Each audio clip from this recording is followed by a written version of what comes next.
The last thing I expected on my Saturday morning was to open my front door and be greeted by Marlene Cranston, head of the HOA, professional busybody, and queen of fake pearls, waving a clipboard like it was a police badge. "You've been reported for a noise violation," she said, nose in the air. Again, I blinked. "Marlene, it's 8 in the morning. The only sound in this house is my coffee machine dying slowly." She ignored that. "We received a formal complaint that your property was blasting music at 2 in the morning, disturbing the peace, Mr. Whitlow." "That's a serious violation." I folded my arms. "And who exactly made this complaint?" She tapped her clipboard. "Anonymous, as per HOA policy," I laughed. "Right, anonymous. Let me guess, it rhymes with Marlene and wears fake pearls." Her expression tightened. "You'd be wise not to accuse board members of misconduct, especially with your record." I had no record.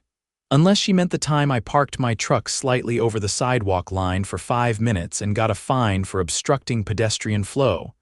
That was 2 months ago, and I was still bitter.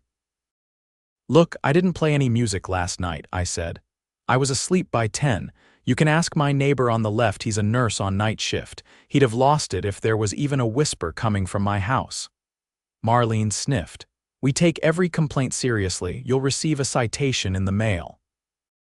3 strikes and we escalate to legal action." I stared at her. "You're making this up." She turned on her heels. "Have a nice day, Mr. Whitlow." I watched her stalk down the driveway like she owned it, her clipboard bouncing with every step. My blood boiled. The real issue. I'd just been voted down at the last HOA meeting for suggesting we cap the board's power to fine homeowners without evidence. Marlene had been furious. This fake complaint felt like payback. Thing is, she forgot one tiny detail. My cousin Donovan is the county sheriff. And I had security cameras front and back. That evening I called him. "Hey, Don, got a minute? I think the HOA just filed a false report against me." He didn't even pause. "Tell me everything." Donovan showed up the next morning in his patrol SUV, still in uniform, with a travel mug of coffee and that look he got when he smelled something rotten and was ready to dig up the whole yard to find it. He stepped inside and glanced around. "You got the footage?" I pulled up the camera app on my tablet and tapped through the timeline. "Here, this is from last night, 10 to 4 in the morning, not a sound. No cars, no people, no music, no movement. Front yard, backyard, even the streets dead quiet." He leaned over the screen, watching the timestamps click by. "Yeah, this is clean. Not even a raccoon farted on your lawn." I looked up. "It's not just this one complaint. She's trying to build a paper trail on me, Donovan." "For what? I don't know yet, but it's deliberate." He nodded slowly, jaw tightening. "You're not the only one.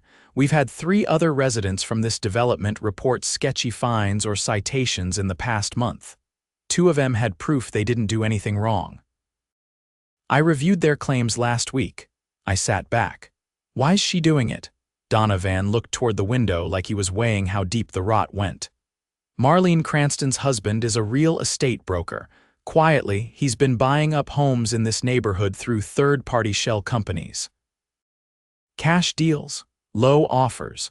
People who rack up enough HOA violations get scared, think their property value's tanking, and give in." I felt a cold weight drop in my stomach. "So she finds people into submission, they sell out cheap, and her husband flips the properties." Donovan nodded. "That's the theory. But it's hard to prove unless we catch them linking the HOA fines to the sales." I tapped the screen. "She's trying to run me out, probably thinks I'll crack under pressure." He looked at me. "Are you planning to?" I laughed once. "I'm planning to make her wish she'd picked a different street." That afternoon, I printed the footage timestamps, created a notarized statement, and dropped it off at the HOA office inside the clubhouse. The receptionist, Jeanette, a skittish woman who always looked like she was waiting for a lightning strike, accepted it without making eye contact. I made sure she signed the delivery form. By the following morning, a bright pink notice was taped to my door. Second violation. Non-compliance with property maintenance standards. I read it twice. Mildew on the side of my house. What mildew? I walked the perimeter with my phone camera rolling. The siding was clean. I'd pressure washed it 2 weeks ago. Not a speck of mold, not a streak of grime. I drove straight to the county code enforcement office. The clerk, a guy named Marcus, reviewed the photos and raised an eyebrow. "This is your property now." "Yeah," he pointed to a note in the file. "We've had 3 separate maintenance complaints filed against this address in the last month. All anonymous, but none of them matched what our inspectors actually found. They never sent a notice because they were considered baseless." I stared at him.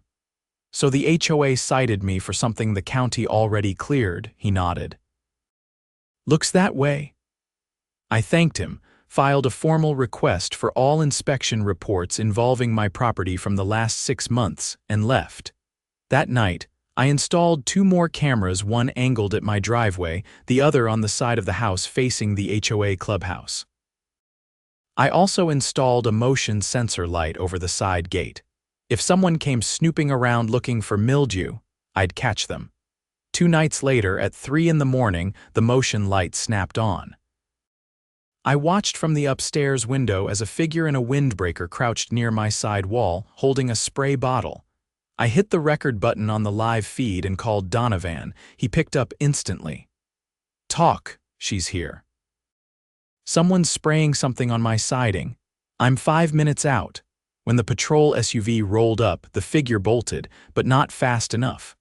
Donovan cut her off near the sidewalk. She froze under the headlights, clutching the spray bottle, her face pale and furious. Marlene Cranston. She tried to play innocent. "I was just walking my dog." "You don't have a dog," Donovan said flatly. He took the bottle from her and read the label. "Diluted mold solution, used to simulate mildew growth." She looked away. He opened the back door of the SUV. "You're coming with me." The next morning, news spread fast. Someone had filmed the arrest from their porch and uploaded it to the neighborhood Facebook group. Within an hour, the video had over 500 views and climbing. Comments flooded in. I knew something was off about her. She fined me for having a garden hose in view. She threatened to tow my car because I didn't have a guest pass even though I was parked in my own driveway. I didn't comment. I just posted the footage from my security camera, no captions, no explanations. The video spoke for itself. By noon, the HOA board called an emergency meeting. For the first time in years, they opened it to public comment. The clubhouse was packed. I stood near the back with Donovan, who was off duty but still wearing his badge. Residents took turns at the microphone, each one angrier than the last. They brought documents, photos, emails. One woman revealed that Marlene had fined her $300 for unauthorized paint color, even though her house was the same beige it had always been. Then it was my turn. I walked to the front, held up the printed stills from the footage, and said, "This is what your HOA president does at 3 in the morning, vandalizes homes to justify fake citations." Gasps rippled through the room. She targeted me because I questioned her authority. She tried to build a false record to make me sell, but she forgot I record everything and my cousin's the sheriff. I turned to the board. "This is criminal. If you don't remove her immediately, you're complicit." They voted unanimously to suspend her pending investigation. Donovan leaned over. "She's facing charges for property tampering, filing false reports, and harassment under the municipal code. We're digging into her husband's real estate transactions next." As we stepped outside into the cooler evening air, neighbors clapped me on the shoulder, shook my hand, and thanked me. One guy handed me a tray of brownies. "For taking down the Queen," I grinned. I just hit record. But I wasn't done yet. There was one more thing I needed to do, something to make sure no one ever tried this again. 3 days after the emergency HOA meeting, a county investigator named Adele Rivas knocked on my door. She introduced herself with a badge, a firm handshake, and a no-nonsense tone. "I'm following up on a real estate fraud inquiry," she said. "Your name came up in relation to the Cranston investigation." I stepped aside and gestured for her to come in. You're welcome to see whatever you need. I've got copies of everything: video, timestamps, notarized statements, even the inspection logs from code enforcement. She nodded and stepped inside, scanning the living room with the kind of eyes that missed nothing. We've already reviewed the footage from your cameras. That's what triggered the deeper probe. I'm here because you're listed as a property the Cranstons targeted but didn't succeed in flipping. That makes you crucial.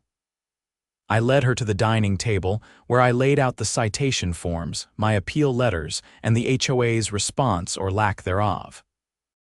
She reviewed each document with the speed of someone who'd spent years digging through lies. You're not the only one they tried to corner, she said without looking up. We've traced 14 homes sold below market value in this subdivision over the past year. 9 of those owners had enough violations to trigger HOA liens. All the citations originated from either Marlene Cranston or one of 2 other board members she appointed herself. I stepped back, arms crossed. So this wasn't just a power trip, it was a pipeline. Exactly, she said. And we've got reason to believe they created a slush account to funnel money from those lien settlements. Some of those violations, falsified, others, based on altered property reports. I felt something twist in my gut. How deep does this go? Adele finally looked up. We're talking racketeering charges, if we can prove intent. That's why I need your help. We spent the next hour going over what I knew, including things I hadn't thought were important at the time, like the HOA's sudden rule change limiting homeowners' right to appeal citations directly to the board. They passed that change with no vote, I explained. Just slipped it into the monthly bulletin like it was a formatting update. Adele made a note. That's illegal under state homeowner statutes. Major governance changes require a 2/3 vote and a certified notice period. If they bypass that process, it strengthens our case. Later that afternoon, I walked out to check the mail and found a man waiting by the curb. He wore a gray windbreaker with no logos, looked to be in his 50s, and had a clipboard under his arm. He didn't smile when I approached. Mr. Whitlow? That's me, I said slowly. I represent the law offices of Cranston and Bellman, he said. You're being served. He handed me a thick envelope and walked away without another word. Inside the packet was a cease and desist notice, accusing me of defamation and interference with HOA governance. According to the letter, if I didn't retract my statements and take down the footage from social media, I'd face civil litigation. I called Donovan immediately. They're trying to scare you, he said. They're panicking. The county's already filed for a subpoena on their financial records. I scanned the letter again. They're accusing me of disrupting the community. As if I'm the one who climbed over a fence with a bottle of fake mold formula. You're not backing down, are you? He asked. Not a chance. That evening, I attended the Neighborhood Watch meeting, which had suddenly become the unofficial Resistance Council. The clubhouse was quieter this time, the tension replaced by cautious optimism. People brought folders, thumb drives, and in one case, a full color-coded spreadsheet. A retired accountant named Miriam took the floor. I reviewed the HOA's quarterly financial reports going back 2 years. There's a pattern. Every time a property was fined more than twice, a legal consultation fee appeared in the expense column within a week. A younger guy named Derek added, and every time those fees appeared, a property sale followed within 60 days. I cross-referenced with the county's property transfer logs. I stood and addressed the room. I've been served with a cease and desist. They're trying to frame this as personal, but it's not just about me. They targeted families, seniors, anyone they thought wouldn't fight back. A woman near the back raised her hand. What do we do now? I looked at Donovan, who had just walked in through the side door. He raised a folder in his hand. File for a vote of no confidence, he said. The bylaws allow for it. You get 30% of the homeowners to sign a petition, the board has to hold a recall vote. And if they refuse, you take it to the City Housing Commission. Miriam was already scribbling on her notepad. We'll need to verify voter eligibility, make sure signatures come from the deed holders. I can draft the petition, I said, but we'll need runners, people to go door to door, explain the situation. Derek stood. I'll take the south side.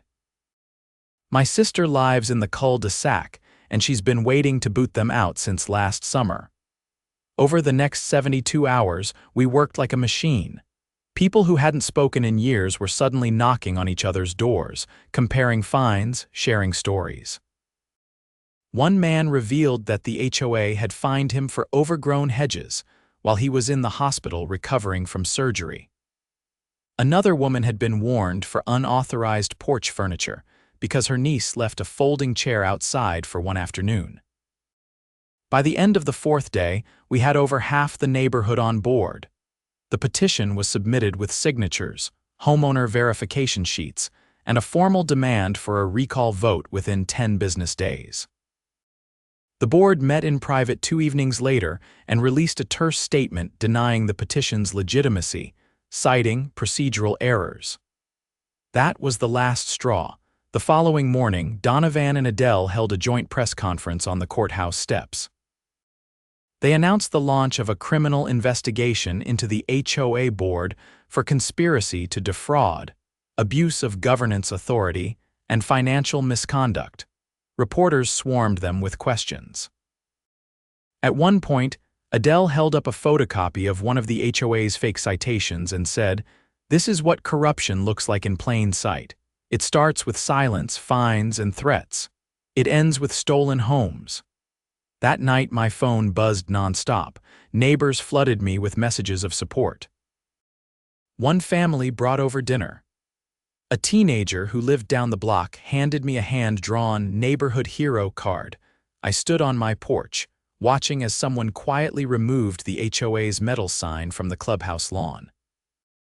The next week, the city appointed a temporary administrator to oversee the HOA until a new board election could be held. Marlene Cranston, along with 2 of her board allies, had been formally charged. Her husband was under investigation for real estate fraud and money laundering. The neighborhood changed after that. People waved more. Kids played outside without parents worrying about noise violations. One guy even put a fire pit in his front yard and dared anyone to complain, and me. I planted a vegetable garden in full view of the street, no permission slip. No HOA approval, just a little reminder that when people stand up, corrupt power doesn't stand a chance. The new interim administrator didn't waste time. His name was Charles Emery, a former housing commissioner with a reputation for rooting out corruption and a voice like gravel dragged across wood. He held his first open forum on the clubhouse lawn under a rented canopy tent. No microphones. No podiums, just folding chairs and a sign and sheet. I sat near the front, alongside Donovan and a few of the other homeowners who had helped organize the recall petition. Charles opened with facts and dates, not pleasantries. The HOA board, as it previously existed, has been dissolved pending judicial review. We are conducting a full audit of all financial transactions, citations, and administrative decisions made over the last 24 months. A man in the back asked whether that included liens placed on properties. Charles didn't hesitate. Every lien issued will be reviewed by the county assessor's office. If it's illegitimate, it will be voided and expunged. No homeowner should bear the burden of a debt created through intimidation or fraud. No one clapped. It wasn't that kind of moment. It was heavier than that, like a long breath after holding it for too many months. After the meeting, Charles pulled me aside. "You're David Whitlow, right?" I nodded, unsure where this was going. "I saw the footage you turned in." Most people would have just paid the fine and kept their head down. "I've got a low tolerance for bullies," I said. He nodded. "Good. We need someone like you on the interim advisory panel. It's just temporary until the board elections. But you'd be reviewing homeowner policy changes and helping draft the new charter." I blinked. "You want me to help fix the HOA? I want you to help make sure what happened here can't happen again." I agreed, and 2 days later, found myself sitting in a conference room with 5 other residents, a municipal attorney, and a stack of legal documents that could have doubled as a doorstop. We weren't just rewriting rules. We were scrubbing every loophole Marlene had slithered through. A third-party audit firm was combing through the HOA's books, and the results were worse than anyone expected. Over $80,000 had been rerouted through legal services into a private account tied to a defunct consulting firm. The firm's listed address: a P.O. box registered under Marlene's maiden name. The county prosecutor issued a press release: 6 felony counts of financial fraud, 3 counts of falsifying public records, 2 counts of criminal conspiracy to defraud property owners, and the cherry on top, tampering with evidence, thanks to the footage of her trying to create mildew on my siding. That one made the evening news again, but this time with side-by-side images of her mugshot and the HOA sign being taken down. Donovan and I watched the broadcast from my garage, surrounded by half-empty paint cans and a cooler full of soda. "She's looking at real time, isn't she?" I asked. "Minimum of 8 years if convicted on all counts," he said, "and that's just on her. Her husband's charges are still building." The trial, when it came, was a circus. Camera crews lined the courthouse steps. Reporters asked neighbors for comments.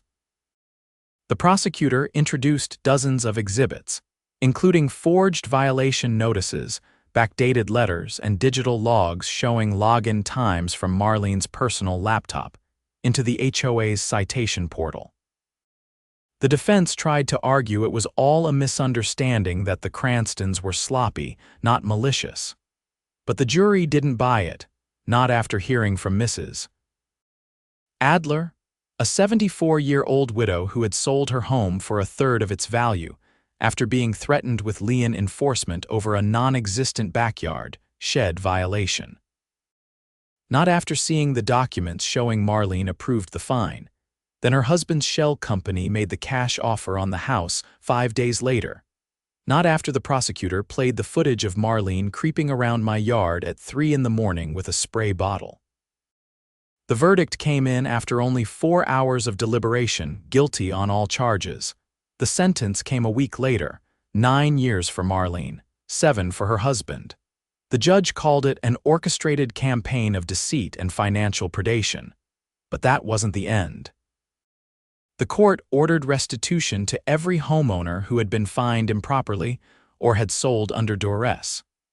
The county arranged for property reassessments and partnered with legal aid to help residents file for damages. The HOA's assets were frozen, but a small emergency fund kept separate under state law was released to cover neighborhood maintenance until elections could be held. On the day of the vote, the clubhouse was more crowded than I'd ever seen it. People brought lawn chairs, coffee, even donuts. For once, the HOA wasn't a shadowy threat, it was a process we all took part in. I didn't run for office, but I stayed on the advisory panel until the new board was up and running. The woman who won the presidency was a retired Air Force colonel with a no-nonsense streak and a thick binder of proposals. She didn't smile much, but she got things done. 3 months after the trial, I came home to find a small package on my porch. No return address. Inside was a single item: a cracked clipboard with a fake pearl tucked into the clip. Donovan laughed so hard he nearly dropped his coffee when he saw it. "Guess someone's got jokes," he said. I kept it. Mounted it in my garage above the workbench, right between the socket wrenches and the winch hook. A reminder, not just of what happened, but of what it took to stop it. Because when someone tries to weaponize rules and power against people just trying to live their lives, the only thing that stops them isn't noise, it's proof, it's persistence. And sometimes a cousin with a badge.